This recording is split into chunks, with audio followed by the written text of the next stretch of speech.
Assalamualaikum warahmatullahi wabarakatuh. Saya Salsabila Sivana, mahasiswi semester 5, Prodi Akuntansi.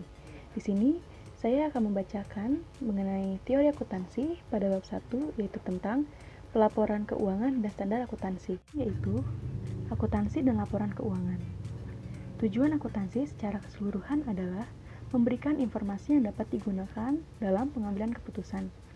Menurut A Statement of Basic Accounting Theory, yang diterbitkan oleh American Accounting Association pada tahun 1966, akuntansi didefinisikan sebagai proses mengidentifikasi, mengukur, dan menyampaikan informasi ekonomi bagi para penggunanya dalam mempertimbangkan berbagai alternatif yang ada dan membuat kesimpulan.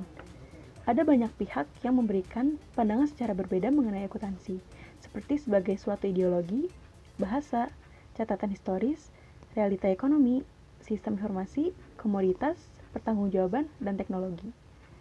Pernyataan Standar Akuntansi Keuangan (PSAK nomor 1) menjelaskan bahwa tujuan laporan keuangan adalah menyediakan informasi yang menyangkut posisi keuangan, kinerja, serta perubahan posisi keuangan suatu perusahaan yang bermanfaat bagi sejumlah besar pemakai dalam pengambilan keputusan.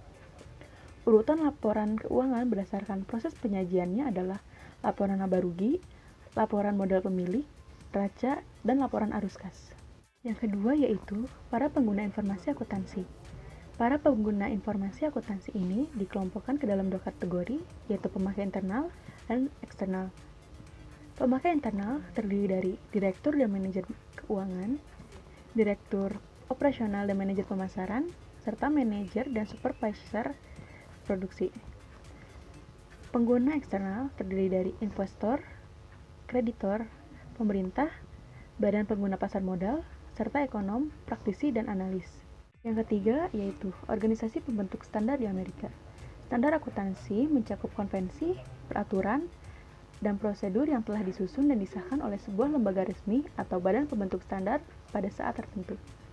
Ada 4 organisasi yang memiliki pengaruh besar dalam pengembangan standar akuntansi keuangan di Amerika, yaitu Securities and Exchange Commission, American Institute of Certified Public Accountant, Financial Accounting Standard Board, and Governmental Accounting Standard Board.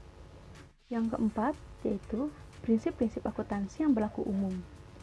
Profesi akuntansi telah mengembangkan seperangkat standar yang berlaku umum dan diterima universal. Di Amerika, standar ini dinamakan sebagai prinsip-prinsip akuntansi yang berlaku umum. GAAP bersumber dari beberapa ketetapan yang dikeluarkan oleh berbagai organisasi bentuk standar akuntansi di Amerika.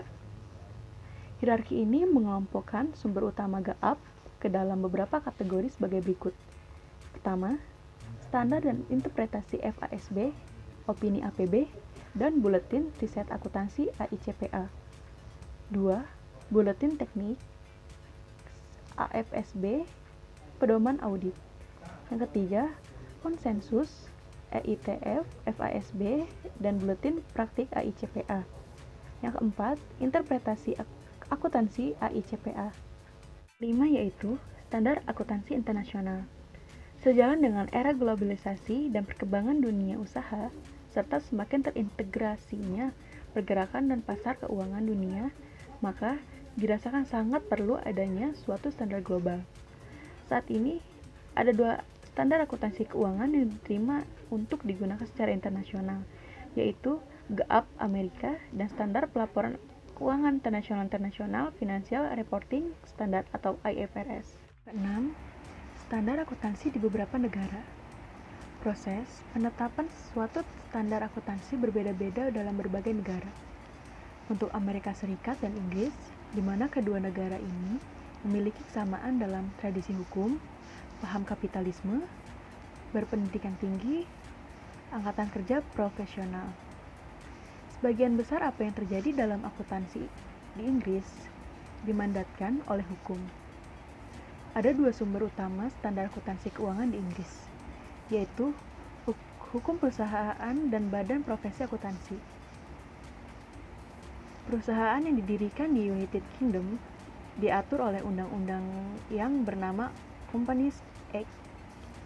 Adapun di Amerika Serikat, pembuatan kebijakan akuntansi berlaku sistem a shared power. Bertentangan dengan Amerika Serikat dan Inggris, negara-negara Eropa dan Jepang, walaupun mempunyai sistem ekonomis kapitalis.